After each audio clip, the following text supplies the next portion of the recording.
روز یکشنبه 25 میلیون برای اولین بار در 3 سال اخیر مسلمانان شهر موصل عراق عید فیطر را با خوشحالی جشن گرفتند. هرچند ویران کردن مسجد تاریخی و مناره آن که هفته گذشته به وقوع پیوست از یادشان نرفته است. کودکان با سلاح‌های واقعی بازی می‌کردند. از ماه یونیو سال 2014 یعنی زمان حکم گروه افراطی دولت اسلامی برای کودکان فقط بازیچه را در شکل سلاح اجازه داده بودند.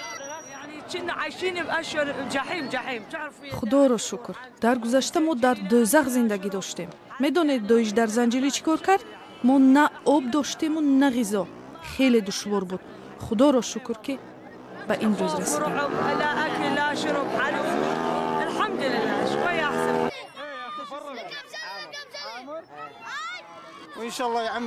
خدا به مردم مسلمان و به ویژه مردم عراق و موصل صلح و امنیت دهد. میخواهم به نزدیکانم رسانم که ما هنوز در بخش غربی موصل هستیم و نیروهای امنیتی به کمک ما می آیند.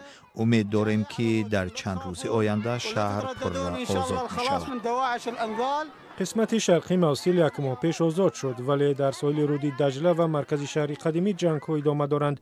نیروهای عراقی میگویند دوام 3 روز تعجیل عید فیطر شهر از تندروان سلاح به دست پاک می شود و عملیات 8 ماهه آزادکنی موصل از دست گروه دهشت افکن دولت اسلامی به انجام می رسد. خبرگزاری رایترز نوشته است که روز یکشنبه تخمینا 350 جنگجوی خارجی در مرکز موصل استحکام گرفته بودند. گنرال‌های عراقی میگویند که به زودی آنها را شکست می‌دهند.